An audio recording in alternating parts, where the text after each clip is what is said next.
Hello, hello, everyone. Come on in, take a seat at my table, grab a beverage. And we are going to talk about something different that we haven't talked about for quite a long time, and that is Micah and J.P. Miller, right? So, as many of you probably already know, um, the FBI raided J.P. Miller's house yesterday. Big news. Big news. I know a lot of people have been waiting for this. For those of you who don't know about Micah Miller's case, Micah Miller was the wife of J.P. Miller. He was the pastor of Solid Rock Church at Market Common in Myrtle Beach, South Carolina. There have been, Micah was his second wife. There have been a lot of accusations um, in regards to JP concerning harming his wife and others, financial implications with the church, um, grooming of young girls, all kinds of things going on, and accusations made, all alleged. But we had heard that the FBI was looking into him, but you never, you always kind of take that with a grain of salt. You hope so, because a lot of people, Micah Miller supposedly committed self harm on April 27th of this past year. But there was a lot of questions surrounding that, and the county that she was found in didn't seem like they investigated enough at the time. There's just a lot of questions surrounding her demise. So, there have been a lot of people that have questioned, including her family. There was lawsuits and all kinds of stuff going on. And, you know, it's just been heart-wrenching. There have been people outside of Solid Rock Church every Sunday protesting because they feel that, there should be justice for Micah Miller, and rightfully so. Whether she did this on her own or whether she was led to it, you know. And if you go and check out her Facebook page, I'm not sure if it's even up, but you can see that she was separated at the time. And she had just filed divorce papers.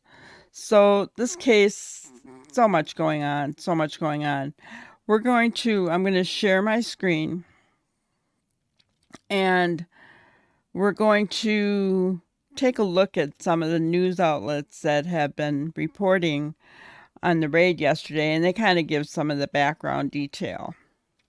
But the real question is, what is the FBI searching for? It's pretty, I can't imagine FBI knocking on my door and wanting to raid my home. So, I mean, that's out there, right? It's not something the average person thinks is going to happen to them. So let's go ahead. I'm going to share my screen, and we're going to take a look first at Fitz News. Take a look here. Okay, yeah, you can see it pretty good. So it says FBI searches John Paul Miller's home. Search tied to ongoing investigation of embattled pastor. Agents of the Federal Bureau of Investigation, the FBI, are conducting a search at the Myrtle Beach, South Carolina home of beleaguered pastor John Paul Miller. Multiple federal law enforcement confirmed to this media outlet. Multiple black Suburbans with tinted windows, accompanied by marked local law enforcement vehicles, arrived at Miller's home on Friday morning, November 1st, 2024. According to our sources, the vehicles rolled up at some point between 10 and 10:30 a.m. Eastern Daylight Time, armed with warrants.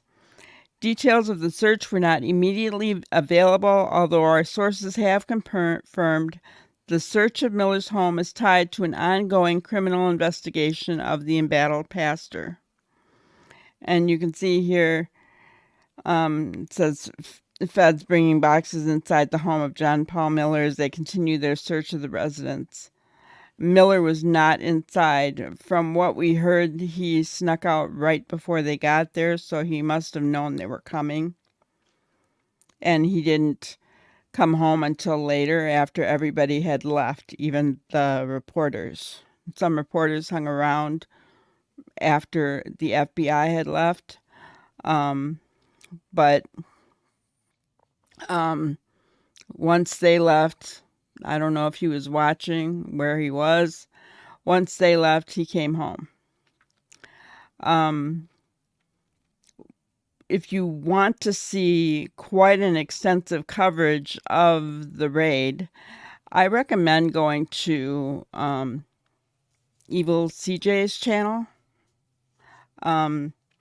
He was there and he took some HD coverage and regular coverage, and he's been uploading it all day. So go there. He has a lot. Well, he's always boots on the ground. So whenever there's something going on like this, he has really a heart toward Micah Miller. So he's on the ground, boots on the ground out there. The article goes on to say FBI spokesman Kevin Wheeler declined to comment on the search except to say federal agents were engaged in court-authorized law enforcement activity. Miller thrust himself into the national limelight 6 months ago when he bizarrely announced the suspected suicide of his wife, Myrtle Beach missionary and worship leader Micah Miller. News of Michael Miller's suspected suicide were first reported by this media outlet. From there, the story exploded into an international sensation, one fueling all manner of suspicion, with most of that suspicion revolving around John Paul Miller. To recap, Micah was found with a beep wound to the head, a stone's throw from the Lumber River, a scenic Blackwater River that flows into the Yadkin PD watershed on Saturday, April 27, 2024. Micah traveled to this remote location from Myrtle Beach earlier that day, and her body was discovered by police in a swampy area approximately 40 meters away from where spent shell casings and her belongings were recovered. See, that right there, guys, makes me wonder.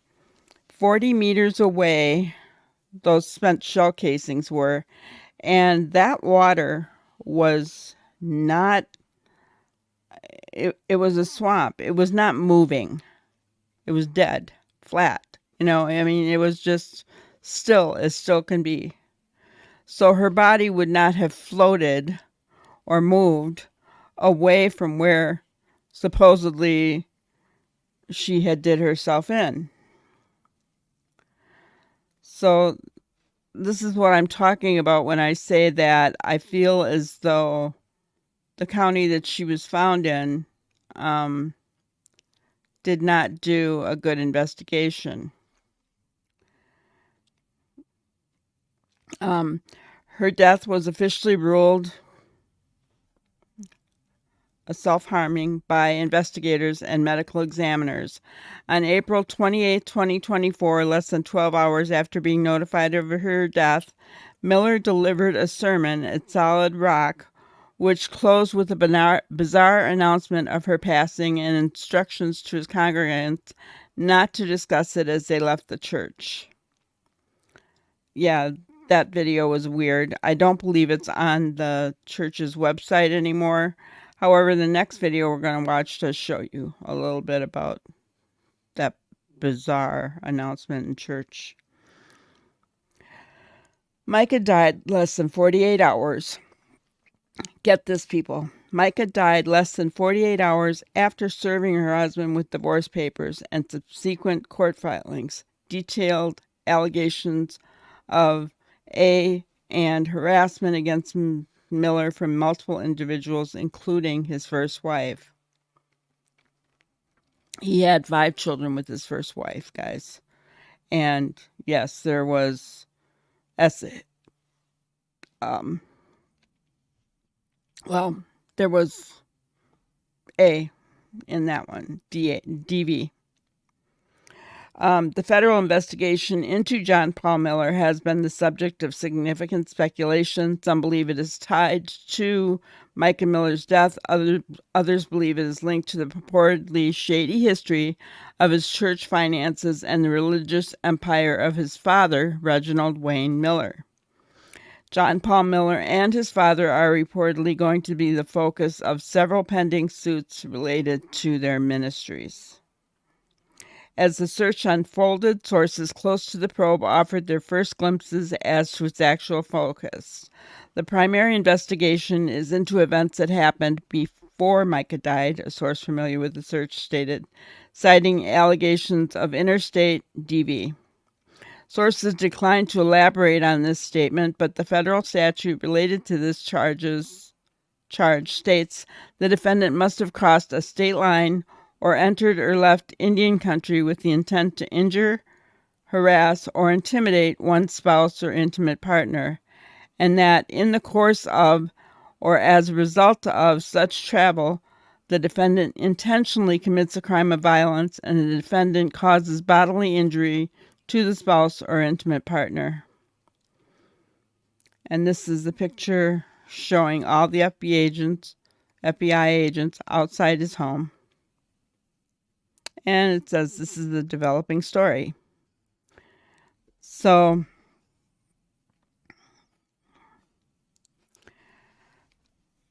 that article alone sheds quite a bit of light onto why they're doing this. Robbie Harvey also talked about it as well, showing the statute. And so what does that tell me? It tells me that they had, and it's been alleged that his truck was seen around and in that area, and that there was even he got a traffic ticket somewhere in that area on the same day, even though his alibi was that he was at a sports game with his girlfriend. Girlfriend supposedly is Susie Skinner. I think she denies that, but they've been seen together. Let's see.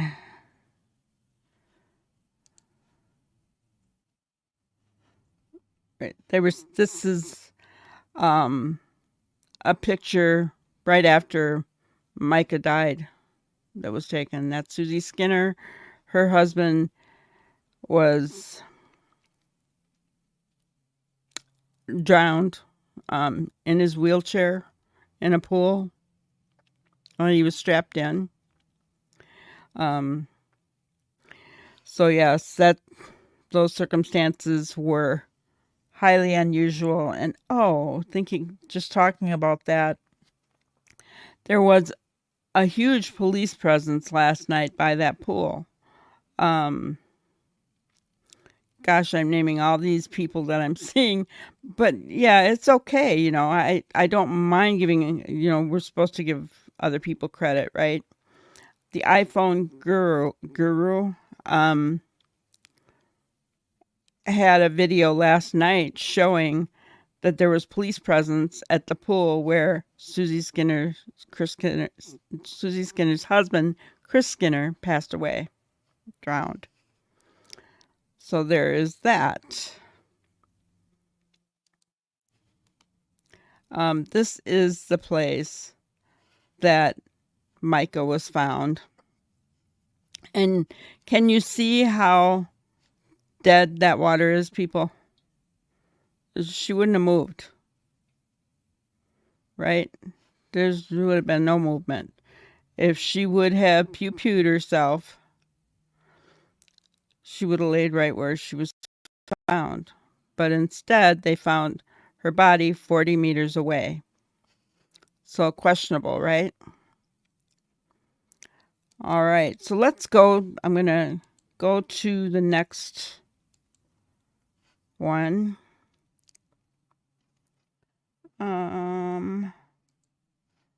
It's going to be this one. It's Court TV. It's kind of long. Well, no, it's not that long. It's about 7 minutes, but I'll probably stop it here and there to fill in what I know. But let's go ahead and get started. Welcome back to Court TV Live. I'm Michael Ayala, out of South Carolina, where FBI agents were seen today searching the home of Myrtle Beach pastor John Paul Miller, linked to an ongoing criminal investigation that has really gained national attention. Here's a look outside the Miller home in Myrtle Beach. Court-authorized law enforcement activity wrapped up about an hour ago. There were about 24 FBI agents in evidence response team uniforms at the home. And we're also told that they brought bagged items out of the home. Never a good sign. A crowd and protesters lined up outside the home to watch this all go down. And one group of women have been following the case, and they're demanding answers. Waiting 6 months for something to be done, and hopefully justice will come faster and he'll be put in handcuffs and put in jail. Now, back in April, 30-year-old Micah Miller died by an apparent suicide. Now, she was the wife of South Carolina pastor John Paul Miller, who she was separating from at the time of her death. The federal authorities joined the local investigation after a mysterious 911 call. Now, these are surveillance photos from Micah's last day alive, where she appears to purchase a firearm from a nearby pawn shop before police say she killed herself with the gun that she purchased at that pawn shop. Now, since her death, law enforcement have released the 911 call, security footage, and a timeline of events detailing the day she died. Here is a snippet of a chilling 911 call that Micah made with a suicidal message for her family. I'm about to kill myself, and I just want my family to know where to find me. Now, her husband, Pastor John Paul Miller, addressed his congregation publicly at Solid Rock Church after he allegedly found out about her death. Take a listen. I got a call late last night. My wife has passed away. And yeah, it was self-induced, and it was up in North Carolina. And we're going to have a funeral for her next Sunday here at 3 p.m. And so it's all I can, I'm just kind of going on adrenaline right now. So y'all pray for me and my kids and everybody. And she wasn't, y'all knew that she wasn't well mentally, and that she needed her medicine that was hard to get to her. And so I'm sure there'll be more details to come, but just keep our family in your prayers. Okay, guys, and that was after he had preached a whole sermon. Just wanted to throw that in there. Now, Pastor Miller has not been charged in this case, but some claim that he was abusive toward her, and many are left skeptical that he may have somehow had a hand in her death. He has denied any involvement at all. Let's bring back in criminal defense attorney, former prosecutor Marie Pereira. Marie, what do you make of this? They're in the house, they're bringing stuff out. As I said, never a good sign. They're still investigating this case. There's a lot of evidence as I go through this that suggests this was in fact a suicide. But what do you think they're looking for here? They're looking for something that could inculpate him, somehow tie him to the suicide. I think this is very, very sad. And I don't understand though why when they executed the warrant, they had to say, come out right now, we have a warrant. Why not just knock on the door and say, we have a warrant? All of this grandstanding makes him look bad. And I just don't think that this is the way for law enforcement to execute a warrant against a person. It's not like you're going to some drug dealer's house or something like that. It was a lot. But I think, again, in this case, we have a lot to learn, because at the end of the day, he's saying, I heard what happened to my wife. There was acrimony between them, and they were in different states. But you know what? Telephones, video surveillance, if he has an alibi, I think there's so much that needs to come out. We can't say much, but the fact that they were separated and that phone call is very damning, because she says, I'm about to kill myself. Yeah. So Okay, keep in mind, this lady doesn't know much about this case. If she had watched it from the beginning, she would know a lot more about what went on between John Paul and Micah. Yes, I mean, the 911 call is damning, right? It is. But there's so much more to it. If they have proof, if they find proof that he was there, that could change the story significantly. it really helps him in that sense. Let's see the rest. Yeah, and apparently he was at an athletic event. He had picked up a girlfriend at that time. He was on video with her in the car. So as far as him having a hand in it physically, I think that's clear not. But you're right. Easily find a computer with messages, because you can drive someone to suicide, and that is absolutely a crime. And here's the other thing. But I know wait. you. Go ahead. He picked up a girlfriend. Yeah, They were still married, right? Yeah, they were. They were about to Messy separate. pastor. They were That's going not through a gonna work in contentious his favor. divorce.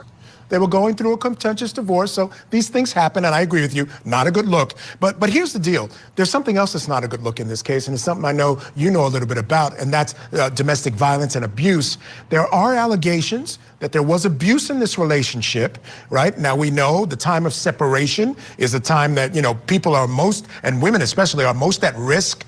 Let's take a listen to the family attorney and what he has to say about the abuse in that family. He claims that she was diagnosed with these mental illnesses and was on lithium. According to her, she didn't know she'd been diagnosed or what her medication was, because he always controlled the medication. He administered the medication. In fact, he has admitted that he would cut her pills up and give them to her if she refused to take the medication. Lithium, he has been diagnosed and admits it in a sermon.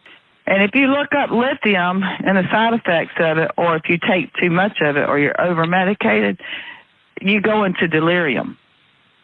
And that's what her demeanor reminded me of. Right, so that gives us a little more insight into what might be going on here in this investigation. If he is telling her that she's got these problems, she's never been diagnosed, and he's giving her pills, perhaps to control her or for some other reason, then we're talking a very different case here. We are, but these are allegations. Blood tests will show the lithium level in your body, because lithium is a prescribed medication and it has to be kept at certain levels so it works the way it's supposed to work as far as an antipsychotic type medication. So that we have to wait for. If he was giving her his lithium, it still would show up in her blood. The fact that he could be accused of putting lithium in her food or however he was giving it to her and she didn't know still tells me that there was something mentally unstable about her. And that doesn't mean that he murdered her. They need to show a lot more before we could jump to this conclusion. Yeah, fair enough. I agree 100%. Okay, so I do not agree with her in the fact that she said if he was putting this lithium in her food, that reflects back on her. How? How does that reflect back on her? And from everything that I've heard, when she left him,